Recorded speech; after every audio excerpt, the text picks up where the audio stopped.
Peço à igreja que abram suas Bíblias em Apocalipse. Apocalipse capítulo 2.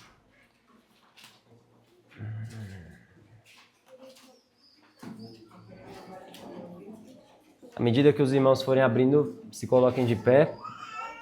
Faremos a leitura do texto. Apocalipse capítulo 2, versículos do 1 ao 7.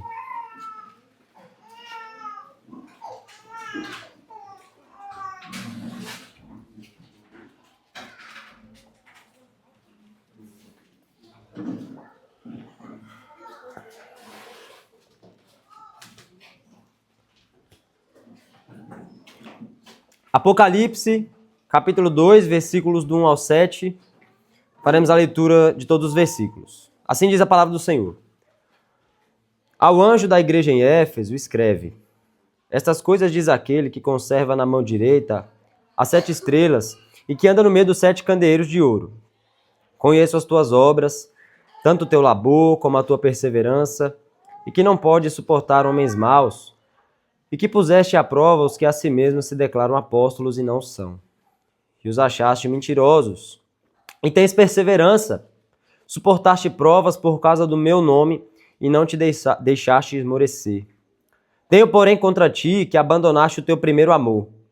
Lembra-te, pois, de onde caíste, arrepende-te e volta à prática das primeiras obras. E se não, venho a ti e moverei do seu lugar o teu candeeiro, caso não te arrependas. Tens, contudo, a teu favor que odeias as obras dos nicolaítas, as quais eu também odeio. Quem tem ouvidos, ouça o que o Espírito diz às igrejas. Ao vencedor, dar-lhe-ei que se alimente da árvore da vida que se encontra no paraíso de Deus. Amém? Amém. Vamos orar, igreja. Senhor Deus, soberano, autor do universo, autor da igreja, autor da nossa fé, nós nos dirigimos a Ti, Senhor, para estudarmos a Tua palavra e neste momento em absoluta dependência, Senhor, e temor, pois a Tua palavra é santa, é infalível e nós somos pecadores, Pai amado. Nós somos carentes de Ti. Nós assumimos a Ti a nossa dependência e que se o Teu Espírito Santo não infundir em nossos corações a Tua palavra, elas chegarão apenas aos nossos ouvidos, Senhor. E na verdade nós só temos essa capacidade, Senhor, de chegarmos aos nossos ouvidos, mas o Espírito Santo é poderoso para aplicar nos nossos corações. Pedimos a Ti, Pai amado, que o Senhor fale conosco, fale com a Tua igreja, encoraje a Tua igreja, Senhor, desperte a Tua igreja, exorte a Tua igreja, Senhor, e que aqueles que ainda não conhecem a beleza do Senhor Jesus Cristo, que possam conhecê-lo, confessá-lo, se arrependerem de seus pecados. Que o Senhor me ajude, Pai amado, a ser fiel à Tua palavra, a pregar, Pai amado, o Evangelho de maneira fiel e de maneira, Pai amado, humilde, que Jesus Cristo seja glorificado e que de fato essa pregação, Pai amado, possa produzir frutos e frutos de abundância na vida do Teu povo, para o avanço da Tua igreja, para a glória do Teu reino, para a glória de Cristo. Nós oramos em nome de Jesus. Amém. Podeis assentar, irmãos.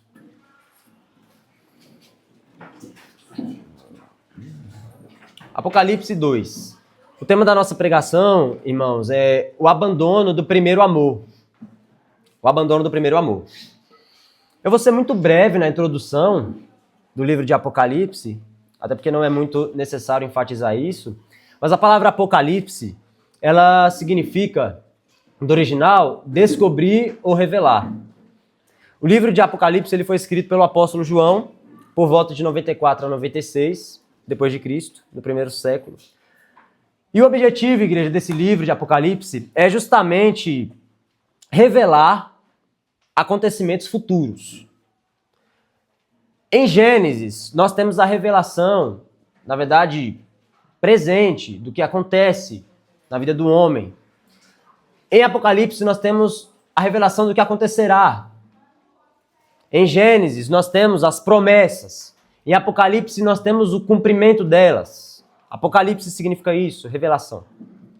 Nos evangelhos, irmãos, nós temos uma descoberta, uma revelação também, que é de Cristo, na sua encarnação, na sua humilhação, e da igreja em sua formação, nos evangelhos. Enquanto que no Apocalipse nós temos a revelação futura de Cristo, exaltado e glorificado, cheio de poder e majestade, e da igreja universal, ou seja, todos aqueles na história que creram em Cristo. João tem a visão da igreja universal, diante do trono de Deus, cantando com júbilo e louvando ao Cordeiro, com todos os povos, tribos, línguas e nações. Então, o Apocalipse tem essa missão, revelar-nos acontecimentos futuros. E no contexto, irmãos, aqui, o apóstolo João, ele está na ilha de Patmos. E ele está nessa ilha justamente por causa da pregação do evangelho. Ele recebe do Senhor visões acerca das coisas que vão acontecer no mundo e também na igreja de Deus, visões futuras.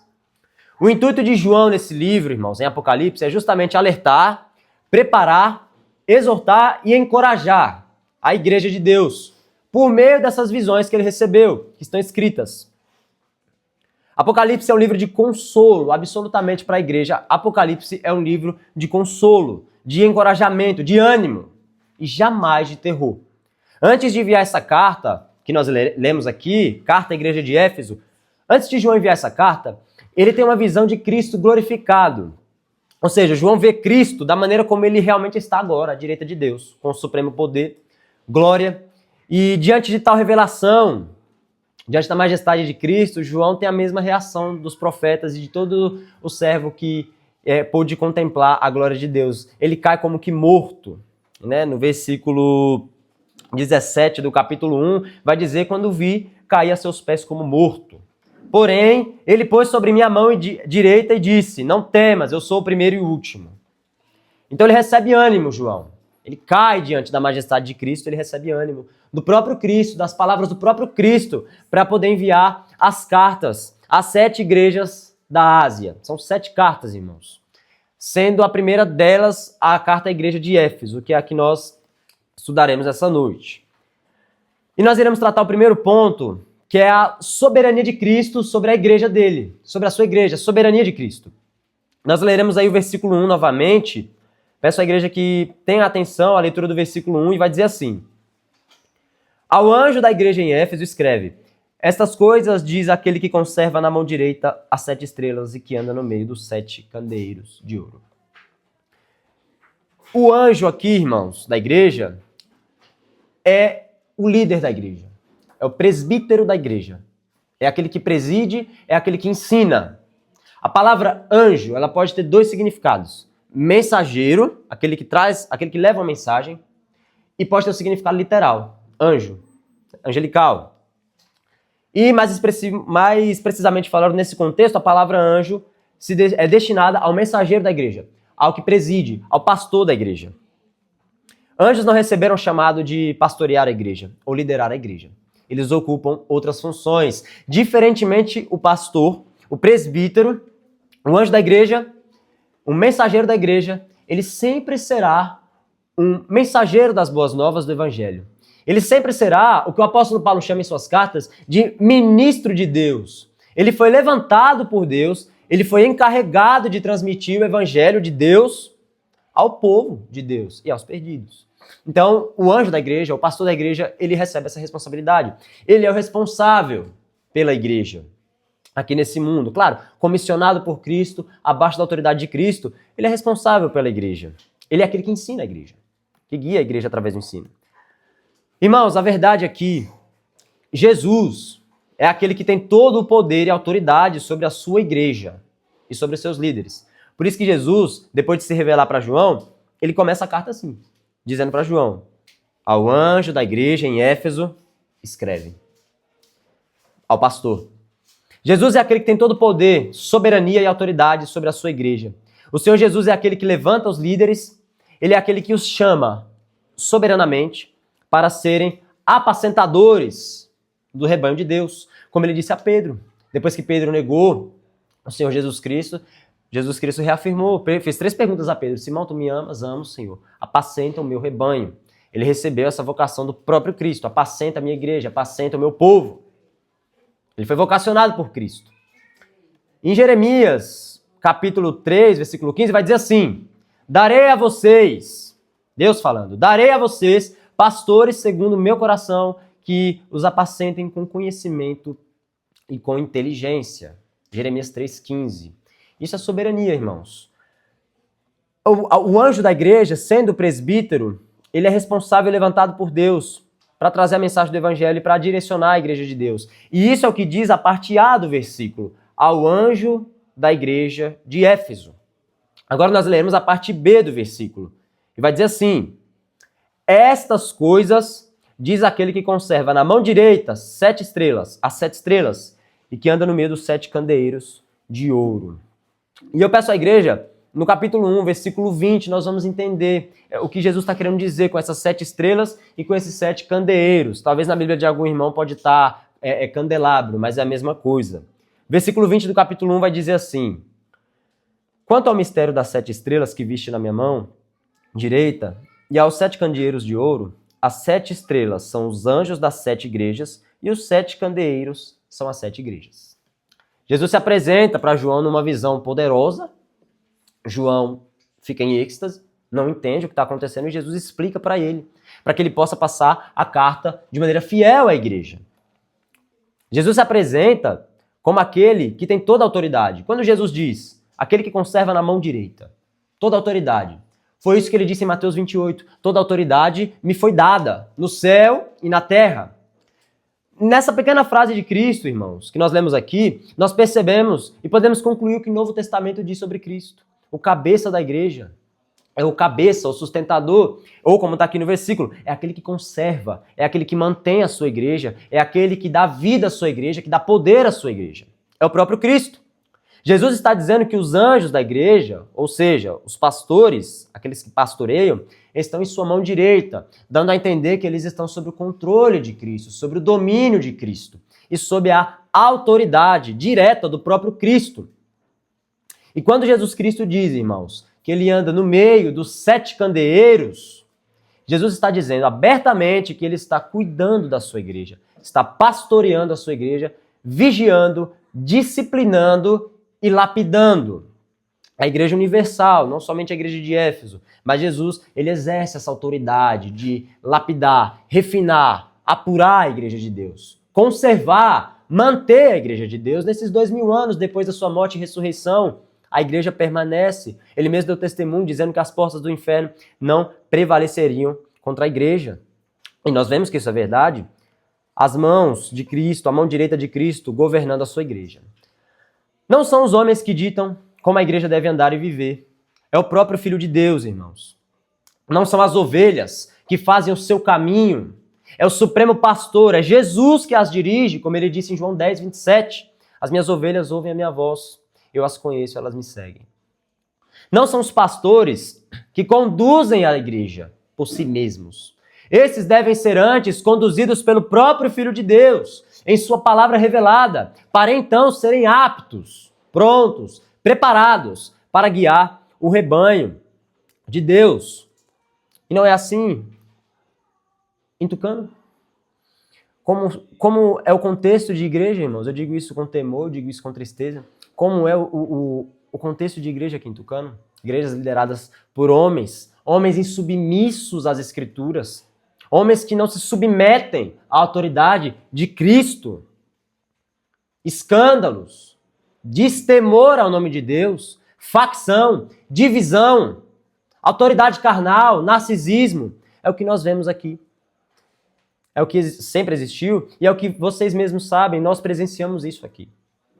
Com temor, eu digo. E esses pastores e esses líderes insubmissos às Escrituras produzem crentes insubmissos às Escrituras.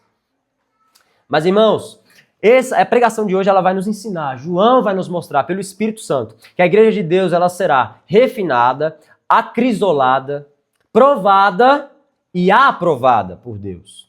Deus nunca abandonará a sua igreja. Isso significa dizer, irmãos, que nós seremos postos à prova. A igreja de Deus vai ser posta à prova. Sempre foi posta à prova na história. Sempre foi, mais cedo ou mais tarde. Como outras igrejas em outras cartas. Nós temos a igreja de Esmirna. Jesus Cristo vai dizer, conheço a tua tribulação, mas não temas as coisas que você vai sofrer. O diabo está para lançar em prisão alguns de entre vocês para ser dispostos à prova. Mas tereis tribulação de 10 dias, ser fiel até a morte. Igreja que foi provada por Cristo. Mas Jesus Cristo deu a palavra de ânimo para essa igreja. Mas temos igrejas também, irmãos, que serão disciplinadas, corrigidas, como é esse caso. Isso mostra a autoridade e a soberania de Cristo na sua igreja até os dias de hoje. E há igrejas também, irmãos, que Cristo está prestes a vomitar, como é o contexto da igreja de Laodiceia. Igrejas largadas, porque não vivem no modelo que Jesus Cristo deixou e que Jesus Cristo e os apóstolos deixaram. Isso é o que o próprio Cristo disse. Então Cristo ele é soberano sobre a igreja. Ele guia a sua igreja. Cristo, irmãos, usará a sua igreja para cumprir os seus últimos propósitos nesse mundo. É a igreja. Paulo diz em sua carta aos Efésios que a igreja é a multiforme sabedoria de Deus. Ela é o meio pelo qual Deus age nesse mundo, salvando almas, resgatando pessoas do inferno. É a igreja. É a igreja que transmite, inclusive, uma grande responsabilidade. É a igreja que transmite, como o Ronald Lidório mesmo diz, o caráter do próprio Cristo. É a igreja. Então, por isso, Cristo, sendo soberano, exorta essa igreja, a igreja de Éfeso.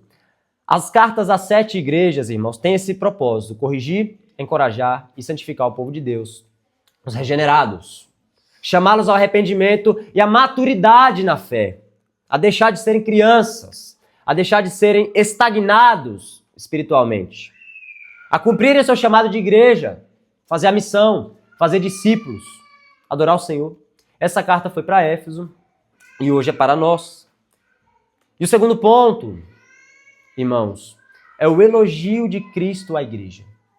Essa pregação ela consiste em 4 pontos. O primeiro ponto é a soberania de Cristo sobre a igreja. O segundo ponto é o elogio de Cristo. O terceiro ponto é a exortação de Cristo. E o quarto ponto é a promessa de Cristo. O elogio de Cristo à igreja, irmãos. Vamos ler o versículo 2, versículo 13 e versículo 6. Jesus vai dizer: conheço as tuas obras, tanto o teu labor como a tua perseverança, que não pode suportar homens maus, que puseste à prova os que a si mesmos se declaram apóstolos e não são, e os achaste mentirosos. E tens perseverança, suportaste provas por causa do meu nome e não te deixaste esmorecer. Versículo 6. Tens, contudo, ao teu favor que odeias as obras dos nicolaítas, as quais eu também odeio. Isso é um ponto importante, irmão. Tenha em mente a grandiosidade dessas palavras, irmãos. Jesus, ele está, de fato, elogiando a igreja, atestando as obras da igreja. Jesus está enxergando e mencionando os frutos da igreja de Éfeso. Tenhamos em mente isso. Não é o homem, irmãos, que está elogiando, é o próprio Cristo. A palavra de Deus nos diz que nós somos geração eleita. Nós somos sacerdotes. Sacerdotes são aqueles que, no Antigo Testamento, prestavam serviços sagrados a Deus, sacrifícios. Cumpriam as ordenanças de Deus na Antiga Aliança. E na Nova Aliança, os regenerados são pessoas que prestam serviços a Deus. Eles não foram somente salvos. Eles agora são sacerdotes do reino de Deus. Nós podemos prestar, irmãos, esses serviços ao Senhor por meio de Jesus Cristo. É certo que Jesus nos salvou da condenação, porém Ele mesmo nos deu junto com essa salvação um reino e uma missão a cumprir, que é viver para a glória de Cristo, transmitir o caráter de Cristo, pregar o evangelho da salvação àqueles que estão na condenação. E diga-se de passagem, irmãos, Deus nos fez pessoas assim, prestadoras de serviço. Em Gênesis, quando Deus cria Adão, Ele coloca Adão no jardim para cultivar e guardar. Colocou Deus, Adão no jardim para cultivar e guardar. Prestar serviço, tendo comunhão com o Senhor. Mas por causa do pecado, o homem sendo separado de Deus, ele também presta serviços. Ele ainda cumpre serviços, mesmo debaixo de maldição. Mas ele também cumpre serviços a si mesmo, ao seu próprio egoísmo e para o pai da mentira, que é o diabo. Então o homem ele sempre vai ser um prestador de serviço. Mas depois do pecado, ele errou o alvo e ele não dirige esses serviços a Deus. Mas o contexto, se referindo ao serviço da igreja, nós precisamos entender o que Jesus está falando aqui. A gente precisa examinar cada palavra que Jesus está dizendo aqui nesses versículos. No versículo 2 e 3, Jesus menciona algumas características, como nós lemos, que são labor, conheço as tuas obras, tanto o teu labor. Jesus conhece a intolerância dessa igreja contra os falsos apóstolos, uma igreja intolerante contra aqueles que são falsos. A igreja manifesta também perseverança. São 3 palavras que eu coloquei aqui para resumir o que Jesus está ensinando sobre essa igreja. Labor significa, irmãos, trabalho feito com muito esforço, muito desgaste. Significa que ela era uma igreja, a igreja de Éfeso, era uma igreja ativa na obra de Deus. Era uma igreja que colocou a mão no arado, sem olhar para trás, cumpriu o que Jesus Cristo disse. Colocou a mão no arado. Era uma igreja que desempenhava o seu trabalho de seguir a Cristo naquela cidade de Éfeso. Uma cidade muito pagã, inclusive, e eles desempenhavam muito bem esse papel de serem sal e luz no meio daquela cidade pagã. Eles eram muito frutíferos. E o trabalho deles exigia muita renúncia, eles eram cristãos frutíferos. Jesus diz isso, tenho visto o teu labor, tenho visto a tua renúncia. É uma igreja também intolerante com os falsos apóstolos. E o que significa dizer isso? Irmãos, a igreja de Éfeso era uma igreja que amava a verdade. Eles eram de fato arautos de Deus. Eles eram guardiões da verdade. Eles cumpriam as ordens de Cristo no que se diz respeito a julgar segundo a reta justiça. Jesus disse isso, não julguei segundo a aparência. Julgai segundo a reta justiça, João 7,24. Significa, irmão, dizer que a igreja de Éfeso era uma igreja que tinha discernimento bíblico para julgar aqueles que se levantavam como pastores, como apóstolos. Era uma igreja que tinha muito discernimento para isso. E essa igreja de Éfeso, eles sabiam exatamente os requisitos para alguém que se apresentava como pastor, como líder da igreja de Deus. Era uma igreja que tinha muito discernimento espiritual. Por isso Jesus Cristo diz que eles puseram à prova. É uma igreja tão ousada que eles colocaram à prova esses homens. Muito provavelmente eles cumpriram Mateus 18, quando Paulo deixa Timóteo para tomar conta da igreja de Éfeso, ele fala para Timóteo cumprir isso. Admoestar aqueles que propagam falsa doutrina na igreja. Então a igreja de Éfeso era uma igreja que certamente cumpria a disciplina. E por meio da disciplina cumpriu também a expulsão. Puseste à prova os que se diziam apóstolos e os achaste mentirosos. Tem que ter muita ousadia, inclusive, para fazer isso. A igreja de Corinto estava suportando o pecado na igreja. A igreja de Éfeso, irmãos, priorizava os frutos da piedade, ao invés da aparência da piedade. Era, de fato, uma igreja muito madura nesse quesito. Isso é muito importante de se dizer. Era uma igreja muito ousada. E perseverança, irmãos. Nós vemos o que é o labor da igreja de Éfeso, a intolerância da igreja de Éfeso com os falsos apóstolos e a perseverança. E a palavra perseverança, irmãos, significa justamente a capacidade de permanecer firme em busca de um objetivo, sem desistir em meio ao desânimo, ao cansaço, em meio às fadigas, em meio às tribulações. Perseverança é suportar com paciência por causa de uma certeza maior. E isso a igreja de Éfeso tinha em abundância. A gente pode colocar isso. Tinha em abundância. A igreja de Éfeso, foi plantada pelo apóstolo Paulo e os seus cooperadores Priscila e Áquila. Na sua segunda viagem missionária, como sabemos, a igreja de Éfeso, na verdade, a cidade de Éfeso era uma cidade muito comercializada. Ela ficava a 5 quilômetros do mar. Então o porto da igreja de Éfeso era o principal da Ásia. Era uma cidade extremamente comercializada. Tinha 4 avenidas principais nessa cidade. O fluxo era enorme. Era uma cidade muito comercial. Éfeso foi palco de avivamento pela pregação do apóstolo Paulo, que durante o tempo em que se dedicou a pregar naquela região, foi extremamente usado por Deus, curando, fazendo milagres e ganhando muitas almas. Entre essas almas, feiticeiros de Éfeso, como já foi pregado aqui, davam muito lucro para essa cidade. Éfeso tinha também templos de deuses pagãos, Artemisa e Diana, se eu não me engano, romano e grego. E eram templos antigos, venerados, idolatrados pelo povo. Era a oitava maravilha, eu não me lembro, era algo muito estimado pelas pessoas de Éfeso. E a conversão desses feiticeiros na pregação do apóstolo Paulo custou prejuízo para a cidade de Éfeso.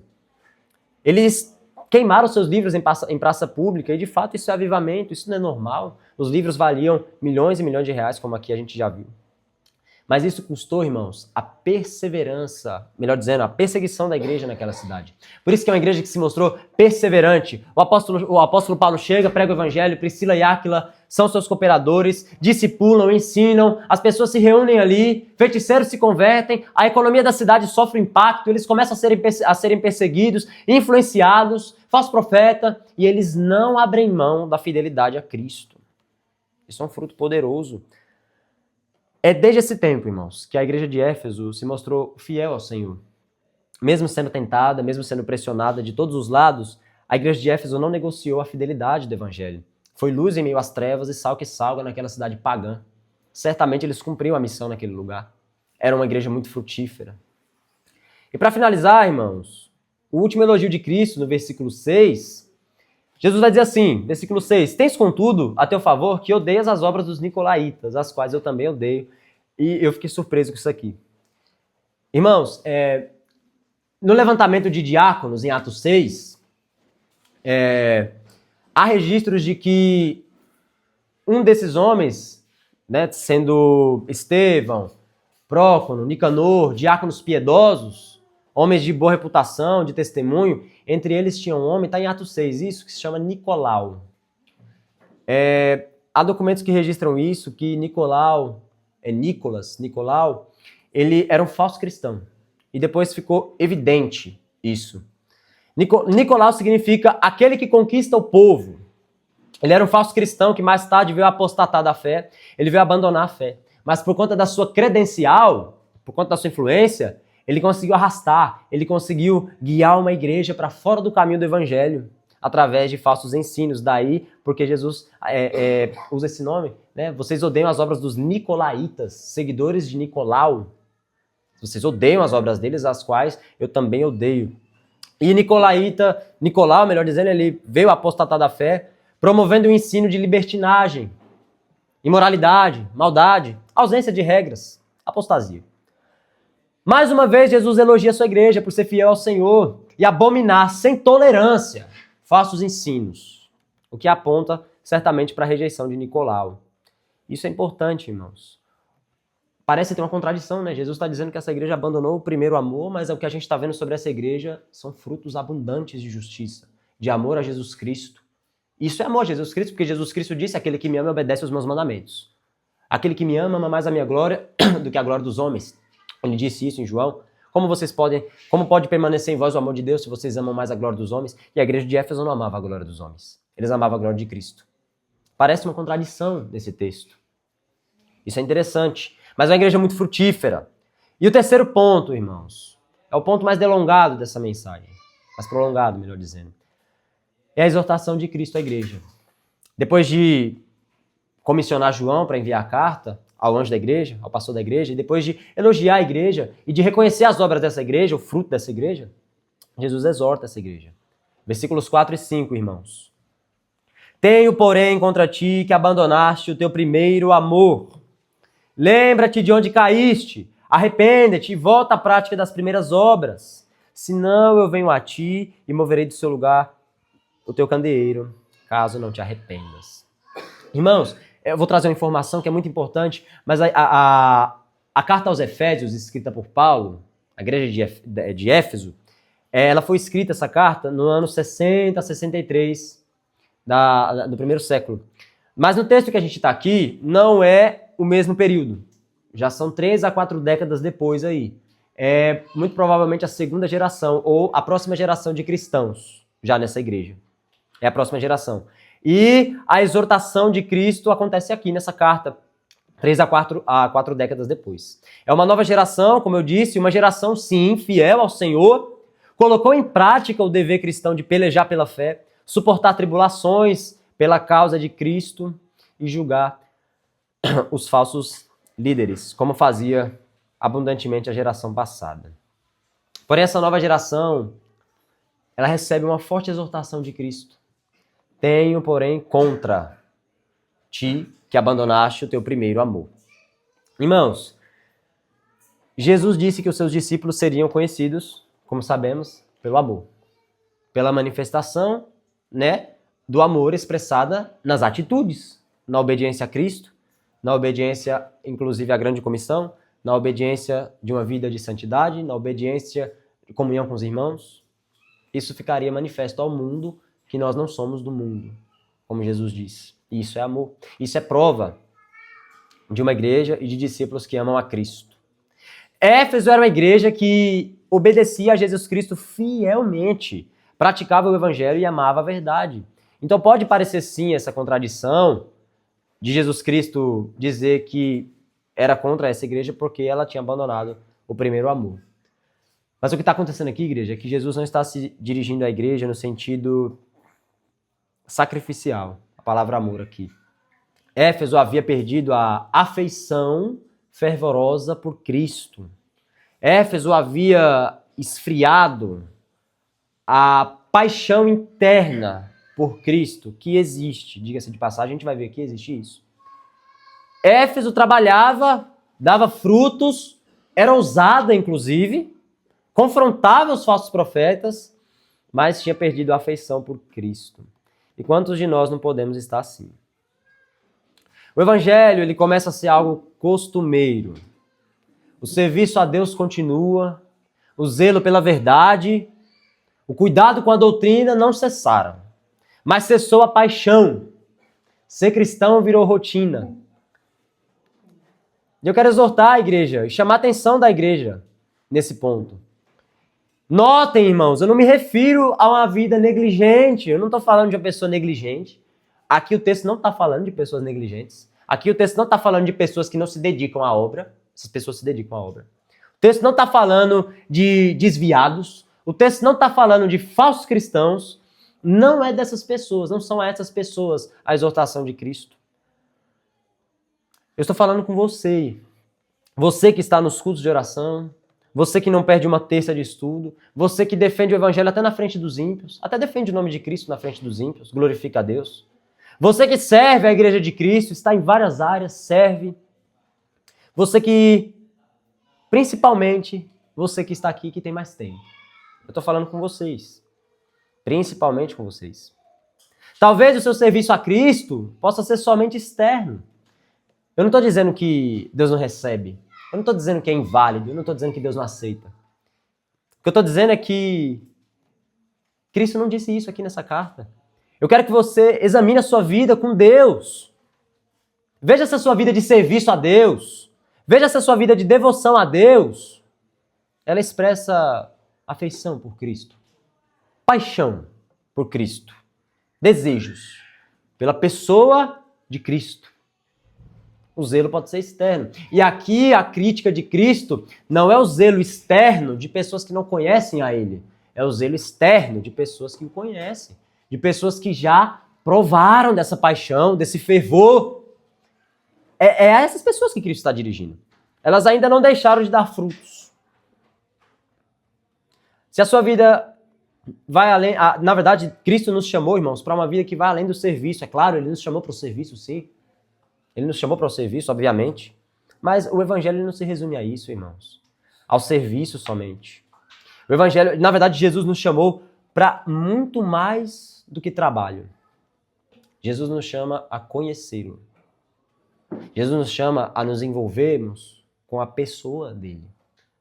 É por isso que é uma crítica de Cristo, inclusive, muito profunda e aparentemente confusa.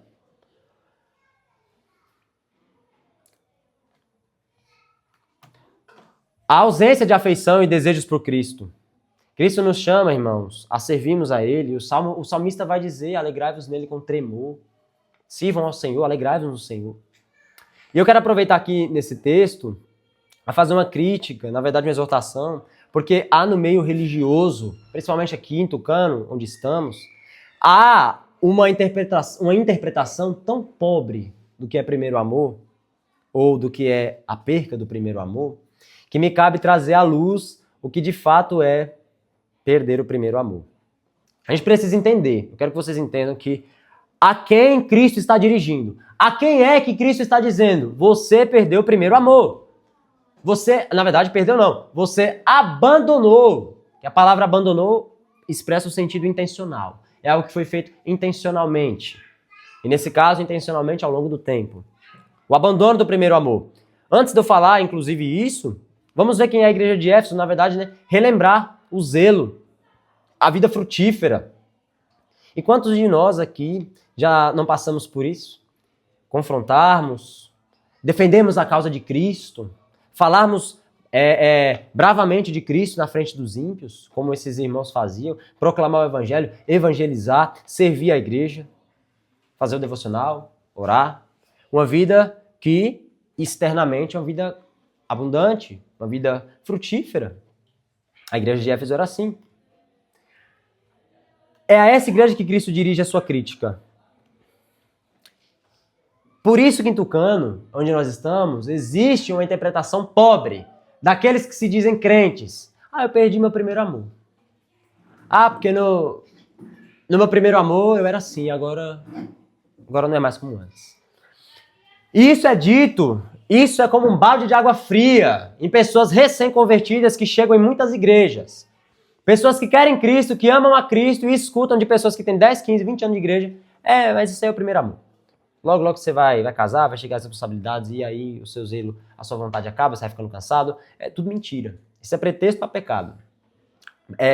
Abandono de primeiro amor, irmãos, não é isso. Inclusive, isso provém de pessoas, muito provavelmente, que nunca amaram a verdade. Porque nós precisamos ser fiéis ao texto. Pessoas que perderam o primeiro amor, então já estiveram um dia no primeiro amor. Não tem mais o primeiro amor. Apagou a chama.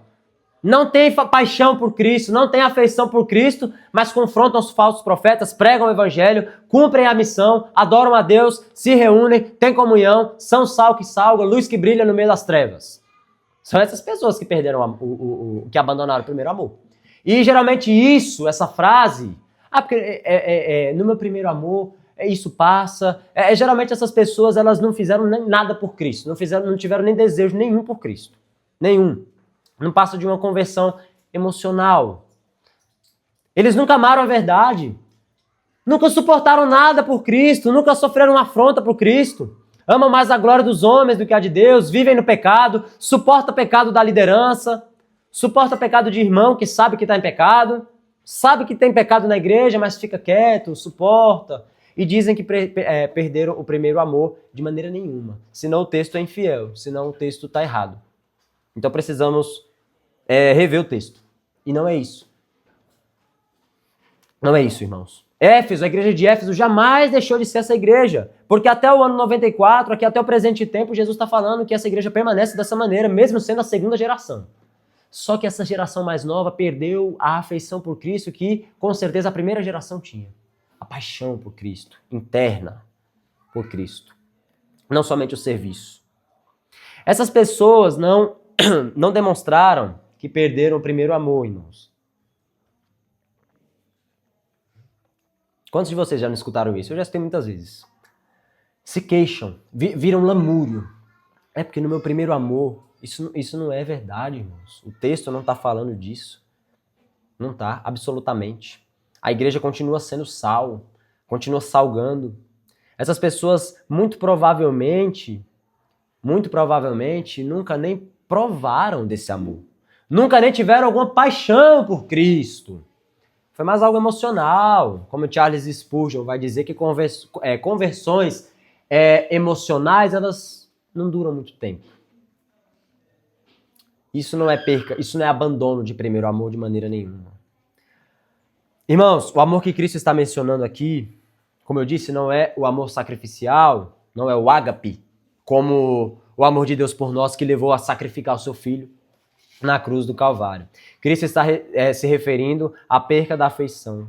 O Novo Testamento, irmãos, principalmente na carta aos Efésios, a gente percebe que no capítulo 5, o apóstolo Paulo traz um ensinamento para o casamento, mas ele traz o ensinamento do relacionamento Cristo-Igreja, como sendo Cristo o marido e a igreja sendo a esposa. Né? Relacionamento. A linguagem de Cristo aqui denota a mesma intenção. Perdeu o seu primeiro amor, perdeu a sua paixão. E, inclusive, Deus usa esse tipo de linguagem no Antigo Testamento. Israel, compara o relacionamento de Israel com Deus no início como relacionamento do início do casamento, onde a paixão é explosiva, é intensa, onde o amor é intenso. Deus tem essas comparações em Oséias, se referindo ao seu povo, e no Novo Testamento a gente também vê isso. Então o ponto é, a igreja é noiva, nós somos noiva de Cristo. Cristo é o noivo. Então estamos em uma missão, sim, um propósito, sim, mas acima da missão, acima do propósito, nós estamos no quê? Em um relacionamento constante com o nosso noivo, com o nosso marido, que é Cristo. Relacionamento. Ninguém se relaciona à força com ninguém. A menos que seja por falsidade. O relacionamento da igreja com Cristo não é de falsidade, é por meio do sangue do Cordeiro. Então o relacionamento ele é assim. Ele é recíproco, ele é verdadeiro, ele é intencional, ele é carregado de boas intenções. A perca do primeiro amor, irmãos, seria exemplificando um casal. Imagine um casal, ou alguém aqui que é casado há muito tempo. Um casal de 30, 40, 50 anos de casado, que mantém a fidelidade, o respeito, o companheirismo, mantém o amor sacrificial, tem o respeito. Eles têm todos os adornos de um casamento que agrada a Deus. Mas não tem a paixão de antes.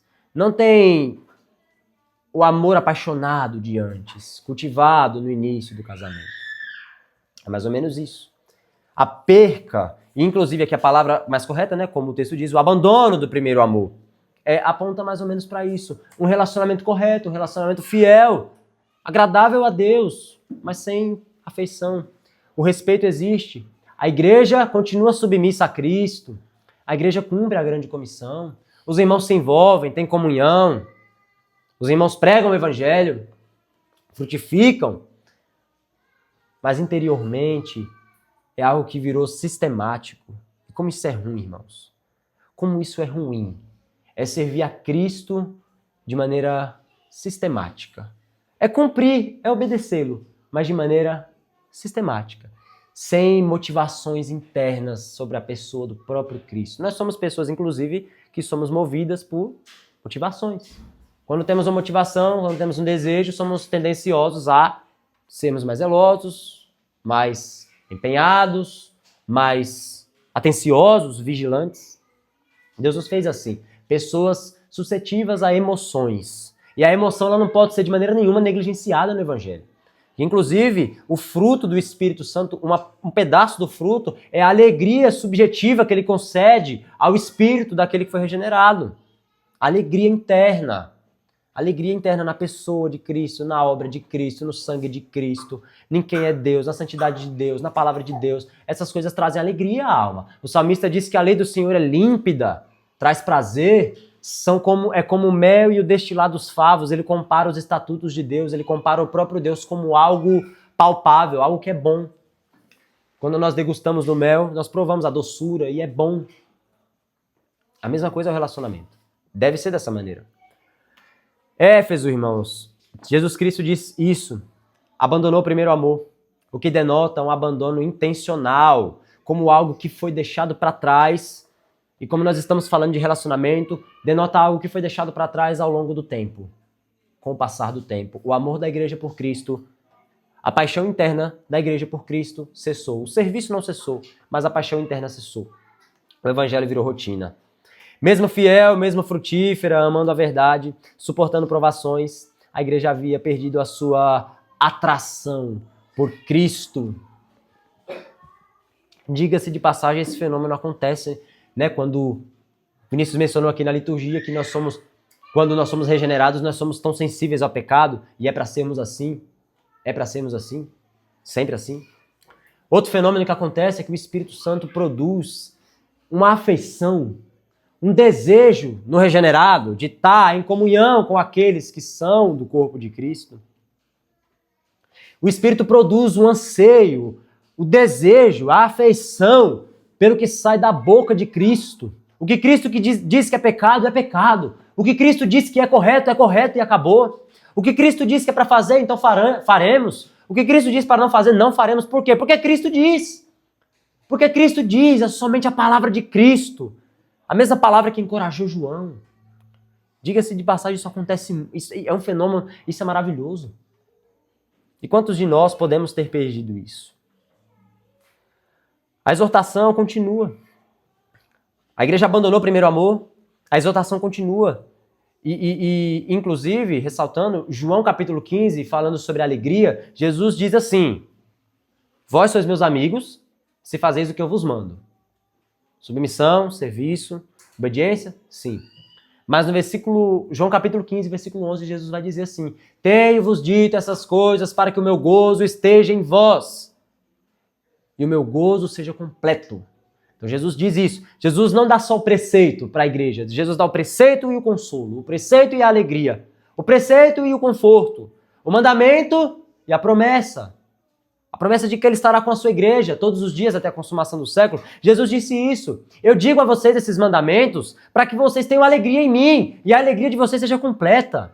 João 15:11. Totalmente possível termos alegria em Deus, irmãos. E é totalmente possível sermos cristãos genuínos, regenerados, salvos pela graça de Cristo e não temos nenhuma alegria no próprio Cristo que nos salvou. Isso é tão triste. Versículo 5, igreja. Continuando a exortação de Cristo. Lembra-te, pois, de onde caíste. Arrepende-te. Volta à prática das primeiras obras. Senão eu venho a ti e moverei do seu lugar o teu candeeiro. Caso você não se arrependa. Interessante, né? Cristo traz uma punição, um castigo. João vai dizer no versículo 15 do capítulo 1, na visão de Cristo, que os pés de Cristo são semelhantes ao bronze polido, como que refinado numa fornalha. Expressa o julgamento de Cristo na igreja. Os pés de bronze, refinado, pisoteiam o pecado. Pisoteiam o pecado da igreja. Queimam, extinguem o pecado. Os pés de Cristo. A exortação de Cristo. É para isso. É para nos purificar. É para podar-nos. É para nos refinar. É para nos acrisolar. Esse é o propósito. E Cristo vai dizer isso. Lembra-te de onde caíste. Uma exortação clara. Se lembra de onde você caiu. Lembra de onde você caiu. Lembra do momento exato. Eu acho que é Charles Spurgeon. Vai ser Charles Spurgeon que vai dizer assim. Cristo está no lugar exato onde você o deixou. E onde é que Cristo costuma estar? Quando nós falamos de comunhão, quando nós falamos de afeição por Cristo. Onde é que, primeiramente, Cristo está? No nosso íntimo, nas nossas orações com Deus, a sós, na nossa devoção interna. Antes do serviço, o que precede o serviço, o que precede o fruto, o que precede a vida com Deus é o isolamento. É o isolamento que Cristo tinha com o Pai quando fazia a missão. E Cristo se retirava a sós para orar. Levantava Cristo em alta madrugada e se retirava para orar. Era isso que dava alegria para Cristo fazer a obra. Esse é o momento, inclusive, que o cristão cai. Quando ele perde, quando ele abandona, melhor dizendo, o primeiro amor. Ele abandona o exato momento onde ele troca, não o devocional, não o serviço. É algo muito íntimo, igreja, que eu estou falando aqui. É quando o cristão troca, é quando ele deixa a intenção perversa se sobressair à intenção santa. O que é isso? Jesus Cristo diz assim, volta à prática das primeiras obras, né? Volta, Éfeso. Você me abandonou, você abandonou a afeição que você tinha por mim. Volta à prática das primeiras obras. Lembra onde foi que vocês caíram? Se lembrem. Vocês são frutíferos, vocês são meus servos, vocês são meus filhos, eu amo vocês. Mas lembrem aonde vocês caíram. Irmãos, eu me refiro não ao devocional que é feito somente pela manhã ou a tudo que nós fazemos por Deus e em nome de Deus. Eu estou falando aqui a negligência da busca por uma pureza intencional naquilo que fazemos para Deus. Foi no exato momento em que deixamos de sermos cautelosos nas nossas intenções com as coisas que fazemos em nome de Deus e para Deus. Então, o devocional ele é feito ainda. A oração acontece. Cristo é pregado, é anunciado. As orações, as reuniões de oração acontecem, os estudos acontecem. Os irmãos crescem, a igreja cresce. Mas a intenção não é a mesma de antes, no início. A intenção foi cessada. A boa e a santa intenção de estar ali somente por causa de Cristo, somente por causa da palavra de Cristo, somente por causa de quem Cristo é, isso já não permeia o coração da igreja de Éfeso. Principalmente isso. Perca da vigilância, irmãos. Vigiem as intenções de vocês. Eu me incluo. Vigiemos as nossas intenções em pregarmos o evangelho, em fazermos os nossos devocionais. Vigiem as intenções de vocês quando vocês vão falar de Cristo na frente dos ímpios. Vigiem Quando chegar aquela motivação de pregar o evangelho, será que é uma motivação que de fato glorifica a Deus ou é para glorificar o seu empenho no evangelho? Ou a sua satisfação está no seu empenho no evangelho, naquilo que você faz em nome de Deus? Deus não rejeita isso. Cristo não está rejeitando aqui os frutos da igreja de Éfeso. Mas quem perde somos nós. Cristo está dizendo, você abandonou o primeiro amor, você não é como antes, Éfeso. Suas afeições, a pureza das intenções, não é mais como antes. Irmãos, isso acontece como? A falta de vigilância, pelo acúmulo das preocupações desse mundo, coisas terrenas, apaga a verdadeira intenção de agradar a Deus. Porque a intenção que vem agora é o devocional, eu estou em oração, mas você já está com o pensamento no que vai fazer depois. Claro, existe uma luta nisso. As preocupações se sobressaem ao desejo de viver para buscar o reino de Deus e a sua justiça, e as demais coisas serão acrescentadas. Jesus disse isso nos evangelhos. Igreja, tenha cuidado. Jesus disse isso com essas palavras. Tende cuidado.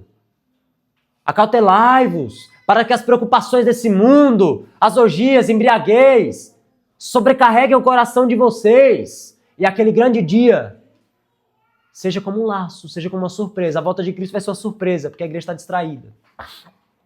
Então Cristo diz, as afeições têm esse poder, inclusive, as afeições erradas têm esse poder de continuarmos trabalhando para Deus e fazendo as coisas para Deus, mas sem aquela intenção de termos alegria nele e gozo nele.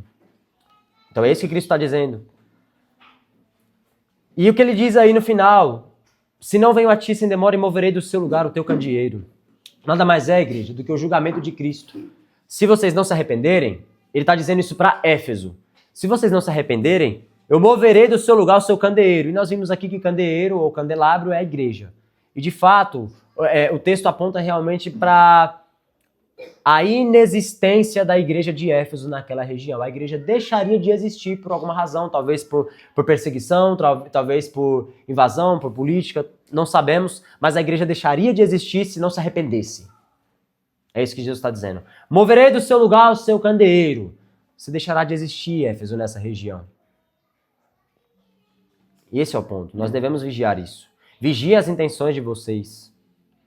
Peça. Ronaldo Lidório diz isso constantemente. Peça a Deus para que quebrante o seu coração. Nós não temos poder, irmãos, de quebrantarmos o nosso coração. E quando eu digo isso, irmãos, inclui renúncias de coisas que são até lícitas para o povo de Deus. São coisas lícitas. Irmãos, o que John Piper tem uma pregação, ele menciona isso. O que me atrapalha não são coisas extravagantemente pecaminosas. O que me atrapalha é o Twitter que eu quero ver quando eu quero acordar.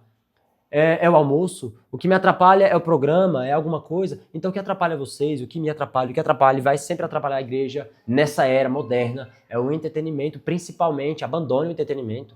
Abandonem. Podem abandonar. A palavra é essa. Abandonem o entretenimento. Usem o celular com proveito para unicamente se comunicar com as pessoas. Foi para isso que ele foi feito, né? Inclusive. O preço para nós glorificarmos a Cristo e o preço para nós termos de volta o primeiro amor é arrependimento. Cristo está dizendo, Cristo não está sentenciando a igreja e está dizendo, olha, você perdeu o primeiro amor e agora acabou, não tem mais volta para você. Tem um caminho de volta, mas existe renúncia. O caminho é sempre o mesmo, né? Renúncia, quem quiser vir após mim, negue-se a si mesmo. Quando a igreja deixa de aborrecer a si mesma, ela aborrece a Cristo. E não tem possibilidade de termos nenhuma afeição por Cristo nesse sentido. E o quarto ponto, irmãos, o último ponto, finalizando, a promessa de Cristo para a igreja. A promessa de Cristo. Apenas o versículo 7, irmãos, faremos a leitura e diz assim, quem tem ouvidos, ouça que o Espírito Santo diz às igrejas. Ao vencedor, dar-lhe-ei que se alimente da árvore da vida que se encontra no paraíso de Deus. Interessante. Muitas recompensas aqui. Para cada igreja é uma recompensa diferente, mas todas apontam para um único sentido, o paraíso. O propósito da vida do cristão é desfrutar de uma vida verdadeira ao lado de Deus, porque a vida nesse mundo não presta, e não presta mesmo. Não presta. A vida satisfazendo as próprias vontades, vivendo para si mesmo, até fazendo o que é lícito, não presta. E eu digo que não presta porque uma vida sem deleite em Deus realmente não tem significado, não tem sentido, é uma vida cansada, é uma vida enfadonha. É tão ruim. Mas quem é o vencedor aqui que João está dizendo? Ao vencedor. João, o mesmo autor de Apocalipse, ele vai dizer na sua primeira carta, no capítulo 5, versículo 4, ele vai dizer que a vitória que vence o mundo é a nossa fé. Então a Bíblia já chama de vencedor aquele que tem a fé em Cristo. A Bíblia já chama de vencedor aquele que se arrependeu dos seus pecados e continua se arrependendo dos seus pecados e buscando a Cristo. A Bíblia chama essa pessoa de vencedora. Não é a força do braço, não é o mérito. João diz, a vitória que vence o mundo é a nossa fé. E a nossa fé em quem? No Cordeiro que foi crucificado, que tira o pecado do mundo. O cristão que foi salvo por Cristo, que ele tem a fé em Cristo, ele foi regenerado pelo Espírito, a este as Escrituras dão testemunho de já ser um vencedor.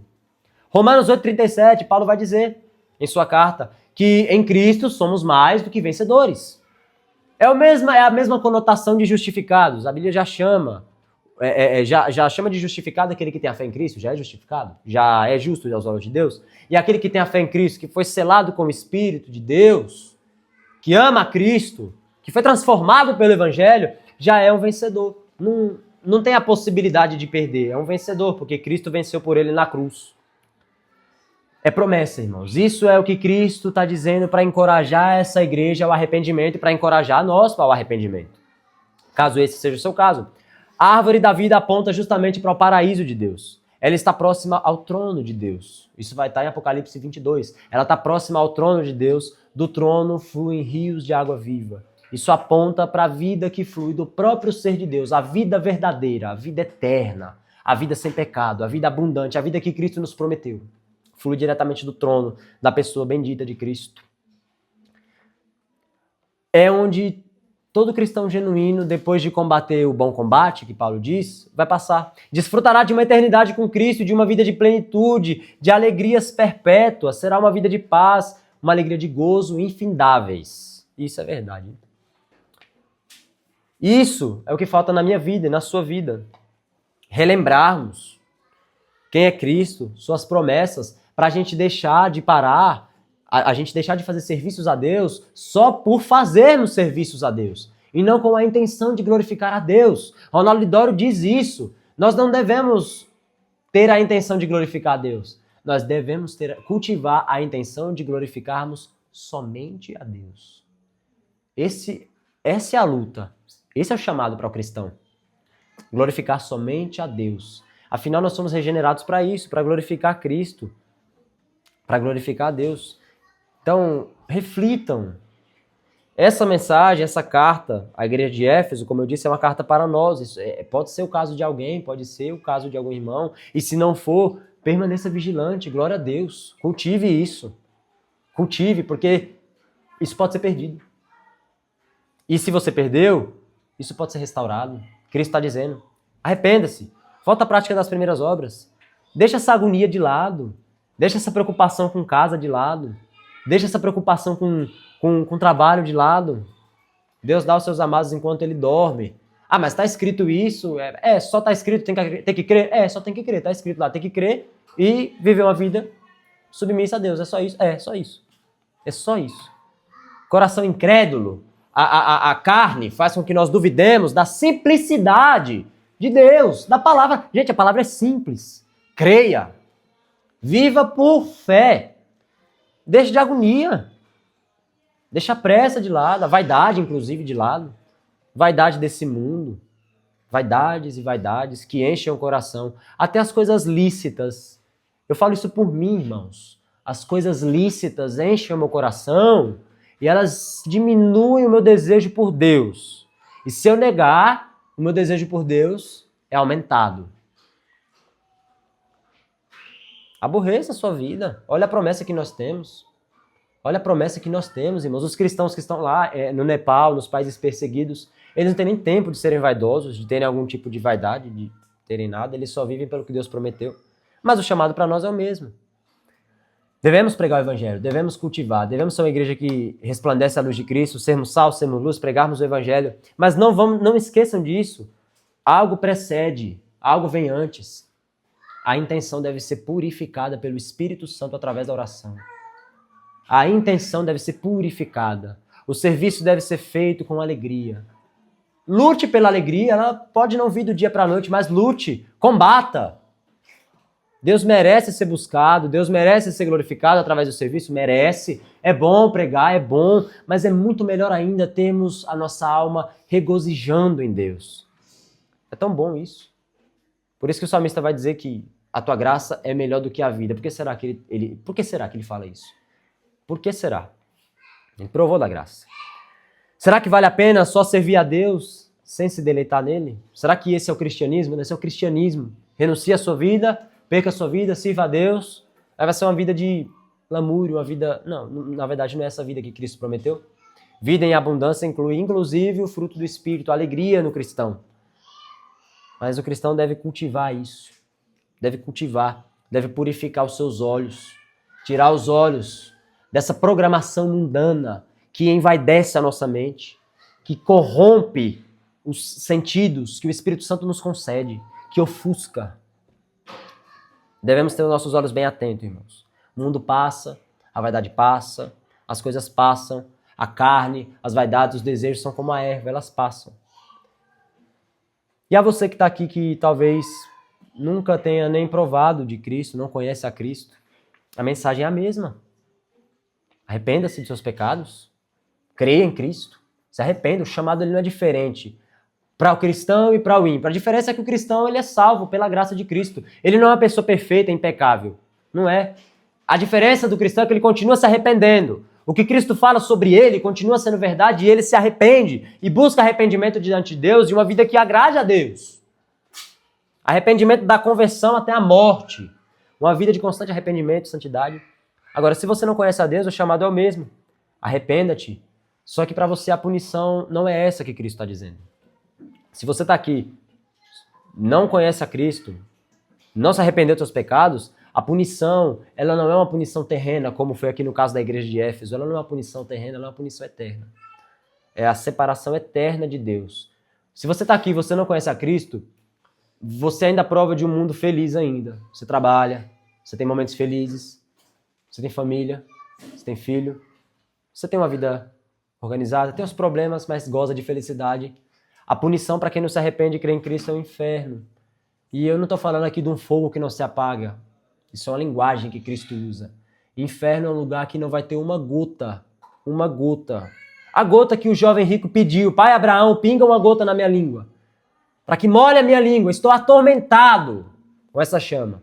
O inferno não tem uma gota do bem comum que temos aqui nessa terra. É um tormento eterno na alma porque está separado eternamente de Deus. E é uma separação consciente, porque a pessoa que está no inferno e os que estão no inferno agora sabem que rejeitaram a Deus. E estão no inferno não porque Deus quis que eles fossem, mas porque eles não quiseram a Deus. Não se arrependeram. A mensagem é a mesma. Arrependei-vos. Crede no Evangelho. E a mensagem para a igreja é: arrependei-vos. Aquele que é santo, continue a se santificar. Aquele que é puro, aquele que é impuro, continue na impureza, continue na injustiça. Apocalipse. Você é crente? Você crê em Cristo? Continue se santificando, continue dando testemunho, continue vivendo para Cristo, busque crescer. Não se contente com a estagnação espiritual, não se contente com joguinhos, brincadeiras, distrações lá, não se contente com essas coisas, busque a Cristo. Se você é impuro, se você não conhece a Cristo, procure se arrepender, porque senão você vai conviver com a sua impureza no inferno. Vai conviver com a sua consciência te acusando para sempre no inferno. Isso não é para deixar você com medo, isso é para conscientizar você que o pecado ele vai ser punido, Deus não é injusto. Oremos. Pai da eternidade, Senhor da glória, nós te louvamos porque o Senhor é fiel. A tua palavra é como uma espada, Pai amado, de 2 gumes, mas o Senhor não fere os teus eleitos para a morte. O Senhor não fere o teu povo para a morte. O Senhor fere o teu povo para a santidade, para a justiça. E como diz o salmista, bem-aventurado a quem o Senhor repreende, a quem o Senhor ensinas a tua lei. Senhor, produz arrependimento dos nossos corações, Pai amado. Tira esse contentamento dos nossos corações. Andamos tão contentados com diversões. Somos tão contentados, Pai amado, com diversões, com lazeres, com coisas tão lícitas, mas que nos distraem de Cristo, Pai amado. Nosso contentamento não deve estar nessas coisas. Ó, Pai amado, dirige nosso coração, que nosso coração se volte para o Senhor. Que o teu amor incendeie os nossos corações, que Cristo seja valioso para nós, Que não sejamos um povo somente que serve, somente que testemunhe, mas que sejamos um povo envolvido intimamente com o Senhor, Pai amado. O Senhor não nos chamou somente para sermos trabalhadores das suas searas, nós somos, antes de trabalhadores, filhos. Ajuda o teu povo, tenha misericórdia da tua igreja, Senhor. Purifica a tua igreja. Tenha misericórdia daqueles que aqui estão que não te conhecem, Senhor. Tenha misericórdia, Senhor. Pese a sua mão sobre a consciência, Pai amado. Faça com que eles enxerguem, Senhor, a gravidade do pecado, a verdade da tua palavra, mas que também enxerguem, Pai amado, o doce chamado de Cristo ao arrependimento e se entreguem para Cristo e achem a verdadeira alegria, a verdadeira vida. Que o Senhor dirija, Pai amado, a tua igreja, dirija o nosso caminho, Pai amado, até a eternidade. Dirija a nossa vida, que seja uma vida de frutos, uma vida abundante, Senhor. Uma vida de constante perseverança, Senhor, como a igreja de Éfeso, mas uma vida também, Pai amado, de constante amor e alegria no Senhor. Nos dê uma semana frutífera, uma semana abençoada. Nos ajude, Pai amado, a glorificarmos ao Senhor e somente ao Senhor. Esse é o nosso pedido. Nós entregamos tudo em nome de Jesus. Amém. Amém, irmãos. Cumprimente seu irmão. Que Deus nos dê uma boa semana. Em nome de Jesus. Irmão, eu vou dar alguns avisos aqui.